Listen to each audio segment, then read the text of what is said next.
الحمد لله رب العالمين والعاقبة للمتقين ولا عدوان إلا على الظالمين نحمده تعالى ونشكره ونتوب إليه ونستغفره ونسأل جميعا أن يهدينا إلى صراط مستقيم أشهد أن لا إله إلا الله وحده لا شريك له وأشهد أن محمدا عبده ورسوله وصفيه من خلقه وحبيبه بلغ الرسالة وأدى الأمانة ونصر الأمة فكشف الله به الغمة اللهم صل وسلم وبارك على سيدنا وحبيبنا ومولانا محمد صلى الله عليه وسلم وعلى آله وصحبه أجمعين أما بعد فقد قال الله تعالى في القرآن الكريم وهو أصدق القائلين أعوذ بالله من الشيطان الرجيم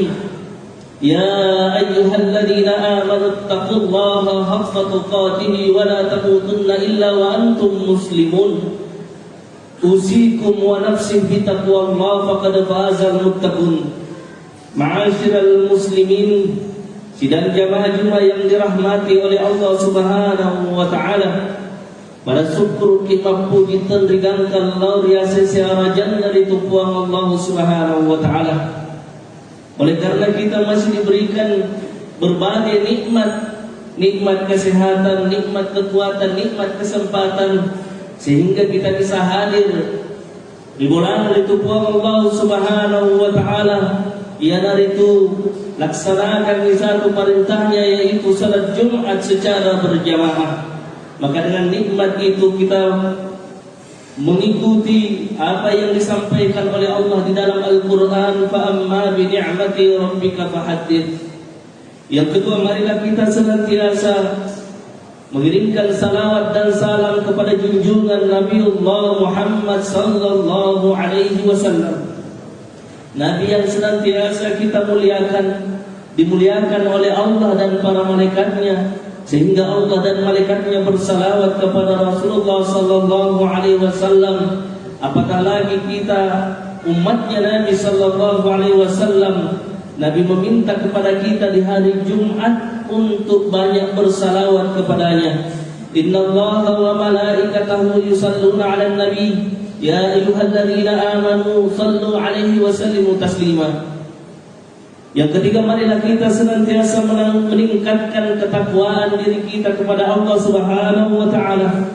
Karena sesungguhnya Allah tidak melihat seberapa tampan kita, seberapa banyak harta kita dan apa jabatan kita, tetapi yang Allah pandang ialah ketakwaan kita, hati kita, amal saleh kita. Innallaha la yanzuru ila suwarikum wala ajsamikum walakin yanzur ila qulubikum wa a'malikum. Ma'asyiral muslimin, sidang jamaah yang dirahmati oleh Allah Subhanahu wa taala. Kita telah berada di bulan Rajab, bulan yang di mana Allah Subhanahu wa taala memuliakan bulan ini.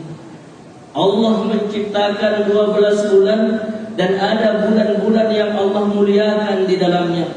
Sebagaimana di dalam Al-Quran Allah berfirman dalam surat Taubah, Inna iddatash syuhuri 'indallahi 12 syahran fi kitabillah yawma khalaqas samawati wal ardh minha arba'atu hurum.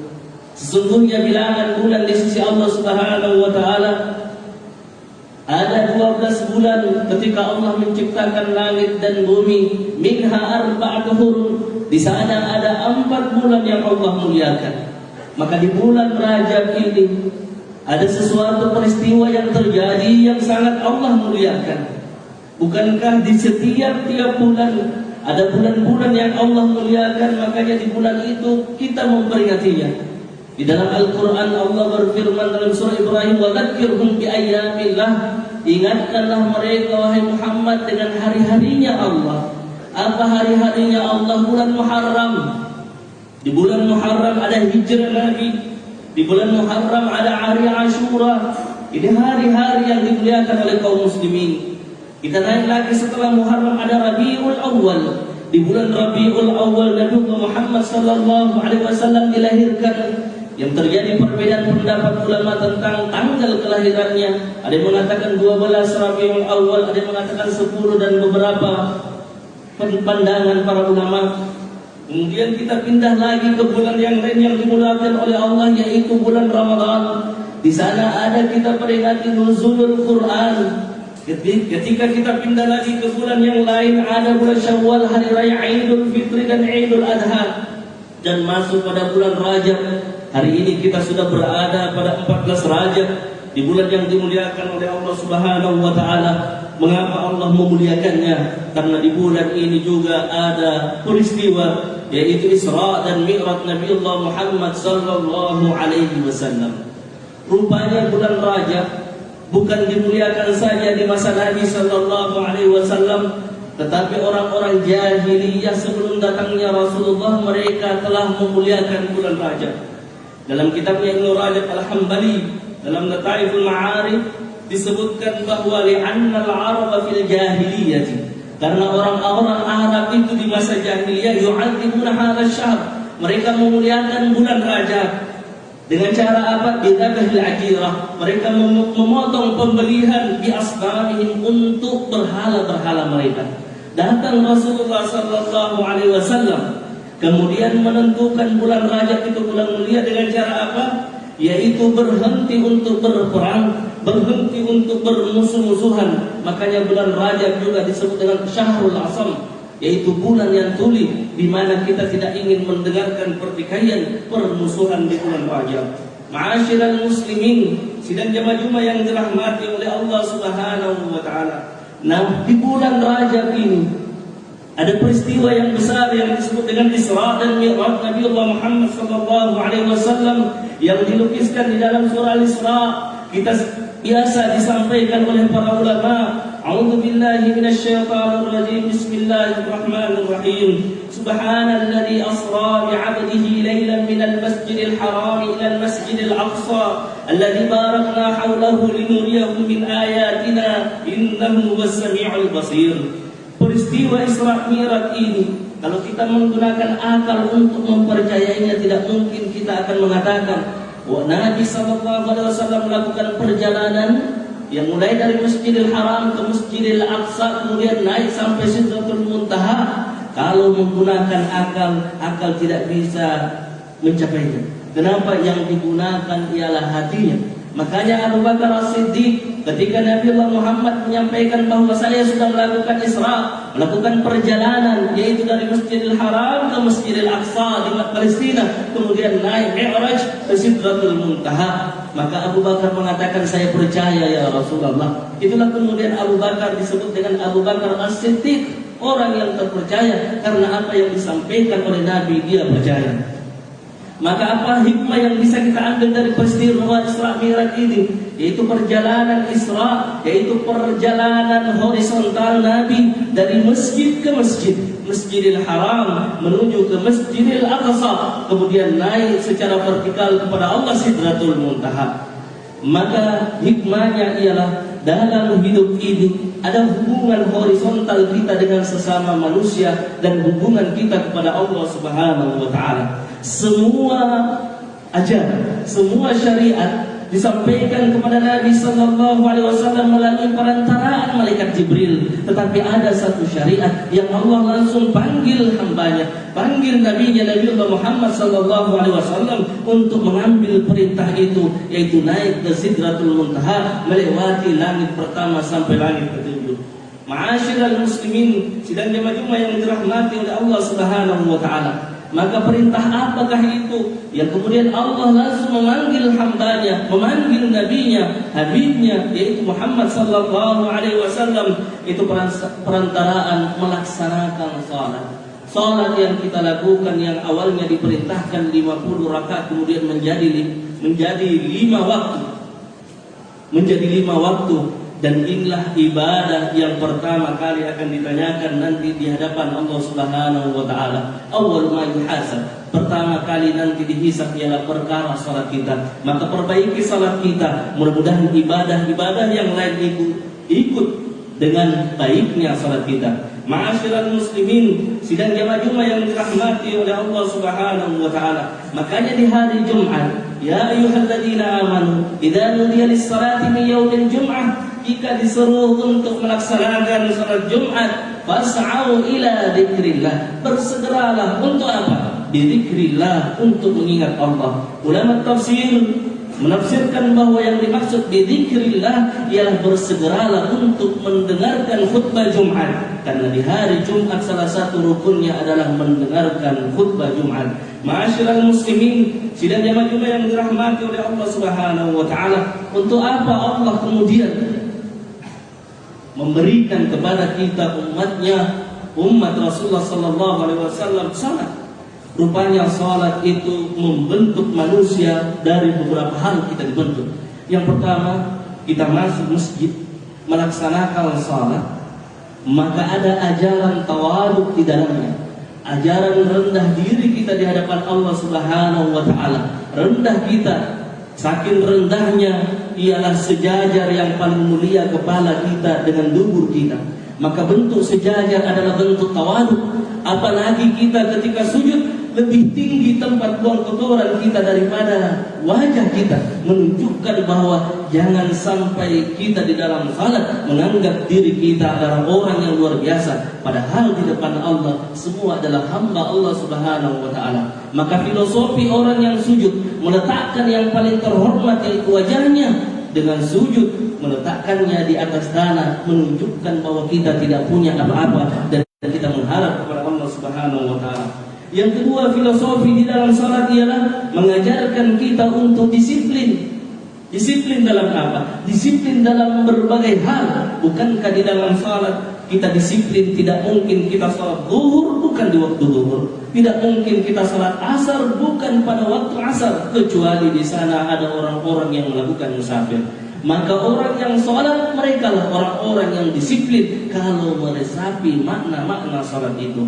Yang ketiga, manusia dibentuk untuk apa di dalam salat? Dibentuk untuk selalu jujur. Jujur di hadapan Allah sejak zaman asali, sejak kita di dalam perut kita sudah dianjurkan dan ditanya oleh Allah Subhanahu wa taala, "Alastu bi rabbikum?" Qalu bala syahidna. Kalau kita bersaksi di dalam janin, bersaksi bahwa Allah Tuhan kita, maka kita sampai di dunia ini tidak berbohong dengan melaksanakan sholat. Dan di dalam sholat tidak mungkin kita mengurangi jumlah rakaat pelaksanaan sholat. Apakah itu sholat isya 4 rakaat kita kurangi jadi 3, maka disitulah orang yang meresapi makna sholat, maka dia akan senantiasa jujur. Ma'asyiral muslimin, sidang jamaah Jumat yang dirahmati oleh Allah Subhanahu wa taala, makanya di dalam Al-Qur'an itu disampaikan, inna salata tanha 'anil fahsya'i wal munkar. Sesungguhnya salat itu mencegah daripada perbuatan keji dan perbuatan mungkar. Fahsya yang dimaksud, ulama tafsir Imam Al-Qurtubi mengatakan, yang dimaksud dengan fahsya ialah segala ucapan dan pekerjaan yang buruk. Ibnu Abbas mengatakan fahsya itu adalah perbuatan zina. Maka orang yang salatnya betul tidak akan melakukan perzinahan. Dan apa yang dimaksud dengan mungkar? Mungkar ialah durhaka kepada Allah Subhanahu wa taala dari segala yang dilarang oleh Allah. Maka mungkar itu lebih umum daripada fahsya. Ma'asyiral muslimin, sidang jamaah Jumat yang dirahmati oleh Allah Subhanahu wa taala. Ada orang yang mengatakan, "Ustaz, mengapa dia salat tetapi rajin juga melakukan kemaksiatan?" Jawabannya, karena salatnya itu adalah salat syariat saja. Kenapa salat syariat? Di dalam Al-Quran Allah Subhanahu wa ta'ala berfirman, "Innani anallah la ilaha illa ana fa'budni wa aqimis salata li dzikri." Allah Subhanahu wa ta'ala berfirman, "Innani anallah," sesungguhnya saya adalah Allah, la ilaha illa ana, tidak ada Tuhan selain Allah, fa'budni, maka sembahlah aku. Ibnu Abbas dalam kitab tafsirnya mengatakan yang dimaksud dengan fa'budni ialah fa'rifni, kenalilah aku. Maka orang-orang tasawuf, ulama tasawuf mengatakan, man 'arafa nafsah faqad 'arafa rabbah. Maka wa aqimis salata li dzikri, dirikanlah salat untuk mengingatku. Kita salat bukan gerakan saja, tetapi kita salat menghadirkan hati kita kepada Allah Subhanahu wa taala. Kalau kita senantiasa menghadirkan hati kita, bukan di dalam masjid saja, tetapi di luar masjid kita hadirkan seperti kita melaksanakan salat, maka fahsya dan mungkar tidak akan terjadi karena kita senantiasa mengingat Allah Subhanahu wa taala. Barakallahu li wa lakum fil Qur'anil Karim wa nafa'ni wa iyyakum bima fihi minal ayati wa dzikril hakim wa taqabbal minni wa minkum tilawatahu innahu as-sami'ul 'alim. Aqulu qawli hadza wa فاستغفروه إنه هو الغفور الرحيم. اللهم صل وسلم على سيدنا محمد وعلى آله سيدنا محمد وعن كل صحابة رسول الله أجمعين. الحمد لله حمدا طيبا باركا فيه، حمدا يوافي ويكافي مزيدا.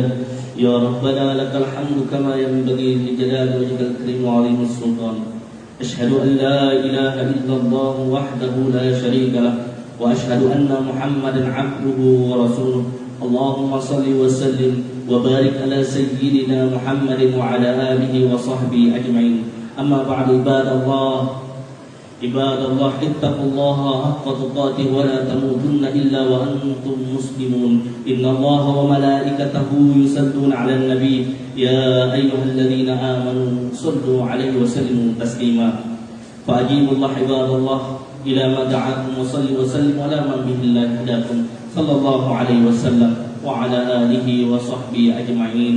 أما بعد، اللهم اغفر للمسلمين والمسلمات والمؤمنين والمؤمنات الأحياء منهم والأموات، إنك سميع قريب مجيب دعوة ويا قاضي الحاجات. اللهم انصر أمة محمد، اللهم اصلح أمة محمد، اللهم ارحم أمة محمد، اللهم انصر من نصر الدين واخذل من خذل المسلمين، واجعل بلدتنا إندونيسيا هذه بلدة طيبة تجري في أحكامك وسنة رسولك يا حي يا قيوم يا إلهنا وإله كل شيء. هذا حالنا يا الله. اللهم ادفع عنا الغلاء والوباء والبلاء والقرون والفحشاء والمنكر والسيوف والمختلفة والشدائد والمحن ما ظهر منها وما بطن من بلدنا هذا خاصة ومن بلدان المسلمين عامة. ربنا إنك رؤوف رحيم. ربنا آتنا في الدنيا حسنة وفي الآخرة حسنة وقنا عذاب النار.